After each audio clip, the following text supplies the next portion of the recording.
Hello, welcome pen friends. Welcome to another ink profile.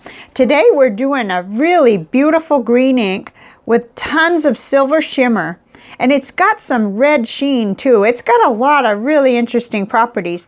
This sample was a pen friend, was sent to me by pen friend MC. Thank you very, very much. I've been dying to review this for a long time.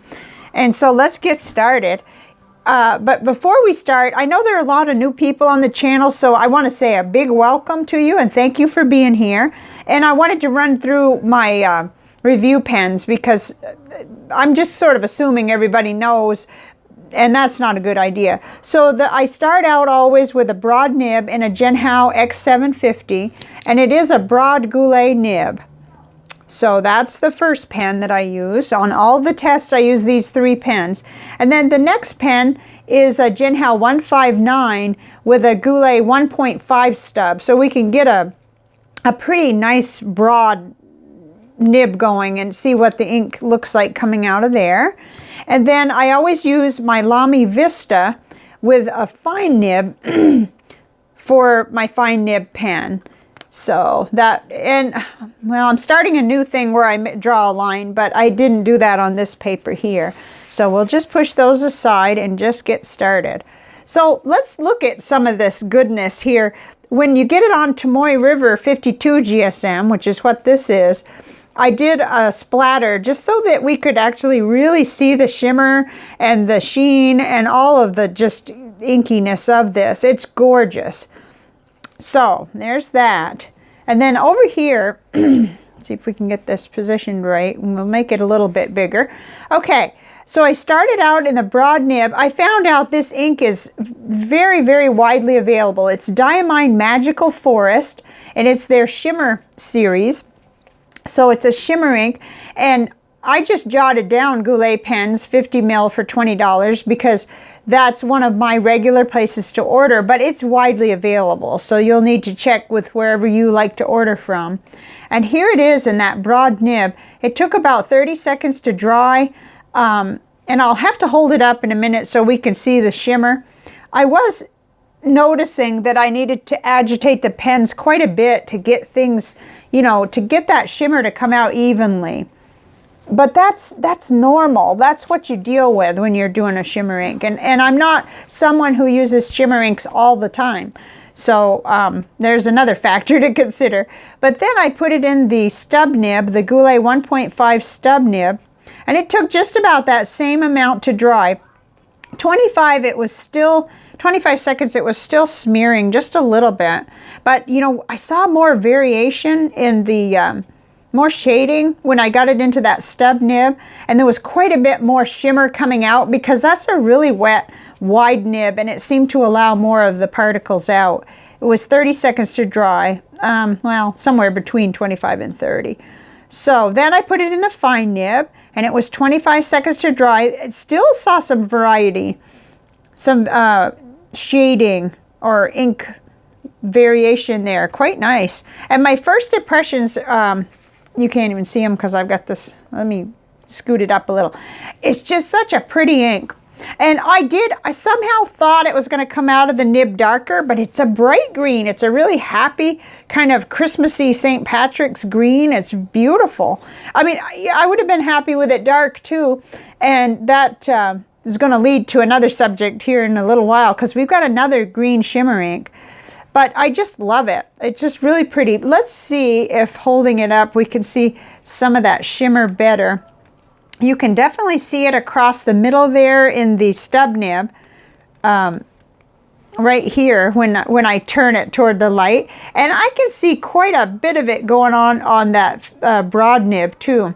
But I did notice that if I was lazy at all about agitating the pen, and there was quite a bit less that shows through the fine nib, but I think that's pretty normal. So the lesson there is when you get that shimmer ink into your pens, let's see what this guy is doing. See, it just kind of sits there. Let's rotate that a little. See, there's the shimmer, and then if you rotate it, you're just seeing, I mean, it sits there. So you have to kind of get it moving. And actually I learned my lesson. I did do some splattering by mistake because I had the cap off. So I've got splatters all over another page as a rookie error there. Really, you just need to kind of roll and agitate your pen with the cap on. If you're not me, you know, you probably would already know that. So I'm going to move this aside, and we're going to look at another Tomoe River paper sample. Whoops. Nope. First of all, I wanted to show you that in the water test, which is a full submersion for 20 minutes, it acted very typical. There's just hardly anything left. There's a little bit of silver shimmer kind of stuck to the paper, but no big deal. I actually think that this will be easy to clean out, but those fine particles may give me trouble. And I've not cleaned out my pens yet because we're going to do some art here in a minute. But I did think that this was pretty good. I've had several shimmer inks where you could see a lot more of the base color, and so you had that to deal with plus the shimmer to clean out of the pens. So one more Tomoya River sample. This is a larger writing sample that I did in my cafe note by the Lamy paper company. So it was time for sort of a little check-in anyway with my intermittent fasting and low carb. Let's see if we can it's hard with the lighting and everything to get the shimmer to show. So I'm just going to, it'll show up when I least expect it probably. But I put it in the, or I started writing with the broad nib, and I had agitated the pen quite a bit, but I was getting sort of an uneven amount of shimmer, and I think that's normal too. It's gonna be, you know, heavy at first, and I did use the pen to fill in, the broad nib to fill in the number 15 for today's date. Had the ink in the pen a couple of days, so it gave me a chance to see, would it start up, would it write? No problems in any of the three pens. I am doing really great with my weight and my intermittent fasting, but I have noticed that still trying to grow my hair back after the kind of a rapid 60-pound weight loss there, or 50, between 50 and 60. So I think I'm going to need more protein. But anyway, I was happier with how it looked right here where I switched back into the stub nib. I picked that pen up, and you know, it gives it a little darker. You get quite a bit more shimmer, which is hard to show, but it's definitely there. Let's see. I'm working around my glasses too, so that's hard. But I was super happy with it in the stub nib, and that's what I kind of would recommend, is a stub nib for this ink. Although you can get, you know, you can get away with it in your broad nibs and fine nibs and still see some shimmer. I really fantastically deepened, darkened the color on this Tomoe River paper anyway. We'll look on the back of this since I don't tend to pull this out again. Yeah, there's, you know, the typical ghosting. Okay, but let's go on to Clairfontaine, Rhodia 80 GSM dot grid paper. And here we are in the broad nib, 30 seconds or so to dry. And definitely shimmery up there where it's filled in. That's filled in with a broad nib pen, fountain pen. And then you just see an intense increase in the shimmer in the stub nib, that's all. Or that's the results I got. So it led me to feel like, yeah, when I'm writing letters, Christmas notes, or on the cards, I'm going to definitely focus on a stub nib for this. It dried faster, 20 seconds in that Goulet Stub Nib. I guess it spreads it out enough that you don't get the smearing as badly with it in that. So then in the fine nib, it was, okay, 15 seconds, it was still smearing just a little, so I kind of called it at 20. But I did make a note, a smooth flow in all three nibs. It's really smooth for a shimmer ink. I didn't have any trouble with it. You feel it, you kind of feel it as you're writing. It certainly is not the same experience, but I've written with quite a few shimmer inks, and sometimes it can kind of drag a little, but I didn't really get what I'd call an intense amount of dragging with this. Wow, give me 1 or 2 days off from ink reviews and I just start doing everything different. Okay, I like to line them up so that we get kind of a broad view of how they compare and I forgot to do that. Okay, so let's get into the CVS Caliber notebook.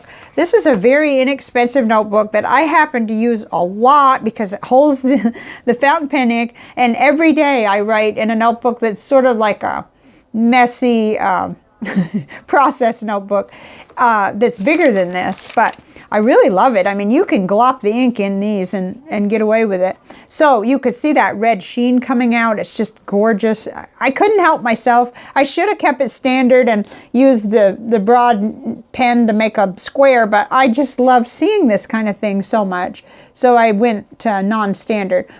It lightens up on this paper some. I think you could see that just kind of at a long glance there, but it didn't bother me. It still looks bright and pretty, but I wasn't picking up quite as much of the shimmer when I got onto this paper. I mean, I can see some sparkles here and there, but it's just nothing like what it looked like on the Tomoya River paper or the Rhodia. The Rhodia really did well with the stub nib. It seems like the ink just sat there and it really picked up the shimmer really well. But it's still pretty on this, and I would still be able to use it. It was a very good ink-paper matchup. In other words, it didn't feel dry. It wasn't like running your hands down a chalkboard. It was smooth enough for me to get away with, like if I wanted to use green or decorate my notebook with the CVS Caliber paper. So, dry times, I don't know why I was getting a 20-second dry time on the broad nib. That's weird. 25 on the stub. See, so that may have been an anomaly. And then, well, at 20 seconds it was dry in the fine nib, and at 15 I went back in to test to see what's going on there. It was still smearing. So you have to give it a little while, but this isn't bad at all for dry times. So, okay, one more, since I know a lot of people are interested in this. This is 20-pound Georgia Pacific copy paper. It's about the cheapest paper, you know, that you might even attempt to write with a fountain pen. And it did, in the broad nib, it did quite a bit of feathering, or definitely spread. Some people wouldn't call it feathering unless it was sticking out like a chicken, but I do think that would bother me. I don't really like it, but it was quick dry time though. Okay, and then I don't know, you catch a shimmer like every once in a while, like, ooh, there's a surprise. You definitely see it where it's filled in heavily on the little square. And actually, when I first started to write, I think you could see quite a bit of shimmer. Again, you know, every single time I pick up the pen, I have to agitate for quite a while to get that to happen right, you know, to get the shimmer mixed in correctly. And you got whatever you got in the nib just sitting there, so it's interesting. But in the stub nib, I see a little bit more shimmer. You could probably see that too. 10 seconds to dry, that's incredible. And then in the fine nib, there it is. Well, it's funny that fine nib is writing nice and wet, and it looked like a slight smear at 10 seconds. But let's check it out on the back to see how much bleed through we get. Now, we really don't get a lot. We get some dots, some little areas. And I wouldn't be excited about writing on the back of this because I'd be afraid it'd go back over onto the front part. But just to write on one side, I think you're fine. See where the boxes are put in, and just every now and then there's a dot that went through or tried to go through, but that's not bad at all, really. Okay, so let's look at the back of these because we need to be fair and at least examine that. Okay, no bleed through, not even on the painted on part, but plenty of ghosting. And this paper does act quite a bit like Tomoya River paper, so you do see that ghosting. Okay, and then on the back of the Rhodia, 80 GSM. Let's see what we got here. I don't see any bleed through. I see a little bit of attempt to seep through right there. And that was with a broad nib. Maybe I got carried away with it. Who knows? No problems. Just a little bit of ghosting. It is a pretty dark ink. Okay. And then back onto Tomoe River 68 GSM. This is the Bond Travel Gear ink journal that I'm using. Just typical ghosting. No problems whatsoever. So it's time to look at our comparison panel. And we have a little stray. This is our ink of the day. And I wanted to show you that yummy shimmering, so I had it separate. Put it where it goes and see if we can't get a good view of these. Okay, so right in the middle is our ink of the day, Diamine Magical Forest. It's a gorgeous green. I don't know why I thought it was going to be super much darker coming out of a nib, which it was such a pleasant surprise that it came out with a nice amount of brightness too, and a very traditional, it looks very traditional green coming out of the nib. Maybe it was just my view when I did the water test on here. And you really need a sample of this because it's super hard to show you accurately with the camera, the lighting, the screen, the various screens we're all going to be looking at. So there's another shimmer ink down here to the bottom right, and I said that there was another one coming. Well, I'm making this plan to clean out my review pens and go straight into Diamine Golden Ivy, because here we have Magical Forest with the silver shimmer, and of course you can see that a little bit better when you tilt it because the silver is much more subtle. It goes kind of into the ink color a little more. But so next, what I'm going to review next is the Diamine Golden Ivy, which was sent by pen friend GD, or the initials. Thank you very much to both of you. It's so neat that we'll be able to compare two green shimmer inks, one with the silver, today's, and then the one with the gold. They each have the red sheen. And so I can't really take my eyes off that because I'm excited to see how it's going to be, how it'll be similar and different. But I did feel like initially, especially, that Monteverde Yosemite green was quite a interesting match for this one on the surface anyway. So that came out right away. I think Blackstone Daintree green really made me think of it, but I know that ink comes out a lot darker out of a nib, and of course you don't have the shimmer, but you have quite a bit more red sheen. You can see that even from without even holding it up, but when I hold it up you see all that incredible red sheen that comes out. Okay, so we're dealing with, can we get focus? Thank you. Okay, down below we've got excuse me, Jacques Herbaz Vert Amazon, okay, and that's intense too. That's darker. I am sure that'll come out of a nib darker. I'm really thinking we're more in the zone with the Pelican Edelstein Adventurin and the Monteverde Yosemite green, and a couple more that I'm going to show you. I think KWZ green number 5 is kind of a traditional green, like a crayon green, so that can give us that contrast. It's a good deal brighter, and yet it has a lot of similarities. Tasha Midori is a darker, but what I consider a very traditional green as well. So there's just, and then here's one that many of us are familiar with, Diamine Sherwood green. That's kind of a foresty, kind of a deep dark green with a, that comes out very dark out of a nib. Okay, so let's move on to some of the other ones I pulled out, which you may think I need my head examined, but here's Diatramentus Mint Turquoise. I was, you know, kind of interested in the comparison on that inner part. And I don't know, looking at it now, you know, because it just, in retrospect, I'm not sure why I thought I had to see that with this one, but I did. I really felt like coming out of a nib, this was what I was going to get. And then it was surprising how much brighter it turned out. Here's one that I feel like compares really well. Colorverse Arabella, 4th season, number 51. That has something to do with the ink. My memory doesn't recall exactly, but you could see that that inner part, it just kind of is very reminiscent to that ink. And then here's one that I love for this time of year. I'm out of it right now, but Robert Oster Peppermint. Well, I say that, but I would need to check because I may have a little bit of sample left. It's nice and dark, and it's very, very nice for this season, for this like holiday, upcoming to Christmas season. Not only do I love the name of it, but it's just a nice green.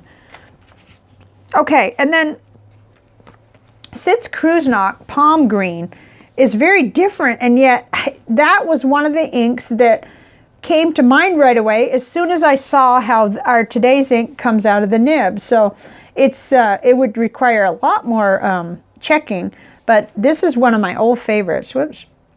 It's a very pretty green and bright too. Daintree, we already did that one. I don't know why I have this one, because we already have our KWZ green number 5 to show that traditional kind of a bright green crayon. But this is the Encre Classic by J. Herba, and it's Lire Sauvage. Okay, I shouldn't be trying to say these things, but I always seem to do that. Now, why on earth I would have pulled this one? But I know there must be some reason, because why would I? This is a shimmer ink. It's more blue, but it is the Emerald of Chivor, the J. Herba, from the 1670 series. And you can see how far away we are when we compare these two. Yes, they're shimmer inks, but this is so blue. And always in my mind, I always think it's supposed to be green because of emeralds being green. Okay, and then Monteverde, California Teal. Interesting how I just had to pull this one out because, and you know, it's teal, definitely, but it's more green than, certainly, than our Emerald of Chivor. So I just thought that was very, very interesting. And I do know this comes out darker and a whole different kind of green. Well, because there's so much blue in it, I guess. Oh dear. Okay, I'm afraid this is going to be 100 years long. What did I think of this ink? Well, I think you could tell by now I really like it. And it's interesting, it's got a lot of particle in it. When you first pick it up, you think, now I've agitated that right before we started this, but there's a lot of particle in there, and it's really pretty, you know, and that's good. That's kind of a plus for it because it gives you a good chance of getting shimmer out onto the page. Okay, so I said nice color, nice flow, and I like the shimmer, and it's very pretty. For saturation, I gave it a 7. Flow, I gave it a 7. I thought for a shimmer ink, it had really good flow. And then shading, I thought was, you know, average, not the most shading from an ink I've seen, and definitely not poor. Okay, we had just a tad of bleed through on the copy paper and plenty of feathering, but the copy paper is weird. So dry times I thought were average. Actually, they may have been even a little bit better than average because nothing, I don't think, went over 30 seconds. That was, well, maybe 35 seconds. I'd have to look back. I saw some red sheen that came out on that Nanami paper company, the Cafe Note. That was nice. And it wasn't real high sheening, but it was pretty. And it did definitely high sheen when you glop it on to anything, even the CVS caliber paper and the 52 GSM Tomoe River. The shimmer, I thought it was above average. So average would be 5, and I gave it a 6 because, you know, I know there were places where you couldn't really see it, but I have worked with more expensive shimmer inks that did the same or worse, and overall I gave it a 7.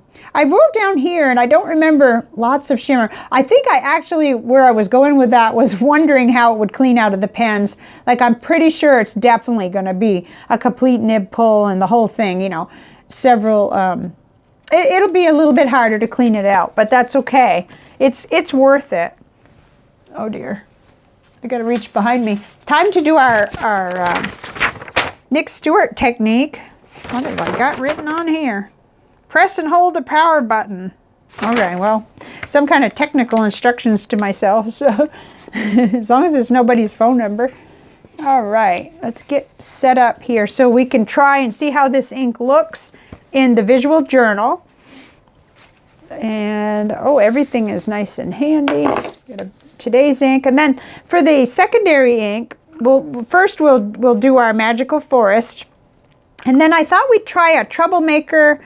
It's a gray ink by Troublemaker. Petrichor, and that may not be pronounced correctly. It's out of one of the ink flights, so we'll try that. Okay, I think we're all set. Let's put down our water. And this will be exciting, and probably even more so when we see it dried, because, okay, I've got to rattle the cage here a little. Sorry, I don't want to make you nervous. I mean, dizzy. Nervous. That would be me. I got nervous. I covered. Okay. All right, I think we've got pretty good mixing going on there. Let's see what happens. Oh, cool. Oh, look at that. Huh, it's pretty. It's quite reactive. I think I'm going to go right across with a... Notice we've already got chromatography kind of separation happening. That's neat. Oh, we're going to have a lot of shimmer there. Let's see. Let's do one more little glob, and then we'll bring in the pens. Okay. Well, I got to practice what I preach if I'm going to roll it out a little to agitate it. See, I never really feel like I know what I'm doing unless I can see it. That's why I love demonstrators for shimmer inks, but I'd like to stay real consistent with what pens I use for this. When I make a change, it's very seldom, so. Huh, well, I may have to come up here and do detail now because that's going to dry fast. I can tell. Let's have a little tree. Okay, I'm going to hold that up. We definitely could see some turquoise coming out. You know, I didn't really pause to even pay attention to showing you. I mean, it was there, but this is the chromatography from the official strip. We get a little shimmer left down there, and then we get a lot of really bright light green, and then a crust of darker, almost a blue, dark blue. So that was what that looked like. I meant to, you know, make a point of showing you, and I didn't. See, this is the thing. I got to do these reviews, I guess, every other day, or I'm I get rusty. Okay. But there's so many other neat topics that I'm exploring, so I guess you could forgive me. Okay. There goes that. And let's come right in with the broad nib, which I don't know how. I don't have the patience a lot of times for all of this with the shimmer inks, but they are beautiful.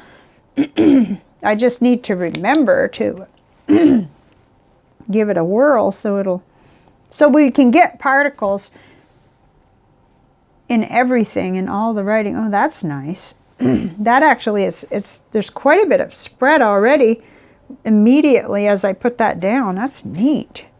Okay, one thing I wanted to try was just to see if there's anything left up here for water for detailing. Yeah, there is. That's nice. I mean, it's starting to dry quite a bit, but I can still put detail in. That looks really funny. Okay, I think I probably need to, it's probably way late to put in my today's color, but let's try it anyway. This is that gray ink by Troublemakers. And up here, I can see quite a bit of water, so maybe I'll just put in a few cloud type. Just a little bit of, and this will all change. You see how wet it is at the top there? But I did notice on the initial square that went with this one, this has a lot of chromatography. It has pink and all kinds of neat colors, so I just really wanted to try this out. Huh, that's interesting. That's subtle enough that you can continue to work with it and it doesn't just land there and make a dark blob. Oh, that's gorgeous. See that? That's not bad at all. Of course, I'm holding it up. I'm going to ruin it. Okay. Yeah, I think that these Troublemaker inks are going to be really good for the art journaling and stuff like this that I like to do. Having only 2 mils, it makes it a little challenging, but as long as it's not a shimmer ink, I can. Because with the shimmer ink, if you only have 2 mils, which I didn't, my pen friends have been super generous. I was starting with like 4 mils on this, on today's. I had a feeling this was going to be pretty, but I'd forgotten a little bit about how pink it got. I was thinking gray, So that's nice. Okay, I get a little carried away here with the time. Oh my gosh, 30 minutes. Okay, just a little more with today's color to kind of go in and mix with this. And we'll take a look at this when we do the Golden Ivy, Diamine Golden Ivy. We'll get a chance to see how this one dried off. You know, this is a total experiment, as usual. But I'm liking it. I'm liking how it looks. Okay, I think that's it because I really don't want it to be so long. So, what is next in terms of ink reviews is Diamine Golden Ivy. We're going to look at this one. And, you know, it's another green ink, but it's so unique and different because it's got the gold sheen, shimmer and the red sheen going on. So it's going to be really kind of fun to have only maybe a few days between doing today's, the Magical Forest, which has the silver, and it appears to be a little brighter. So we're going to have two really cool options here when we get done. So what did you think of today's? I'd love to hear about it, or maybe you've already written with it. Maybe you've got favorite pens that this ink, that particularly showcase this ink. I'd love to hear about that. And thank you so much. If you stuck with me all this time, you get a star for sure. And I'll see you back here on the next video, which is probably going to be the part 2 of our series on how to have a great time with fountain pens and inks without spending any money. But we're definitely going to be going into this next green ink. So yay! I don't know about you, but I enjoy this kind of thing. See you next time. Bye for now.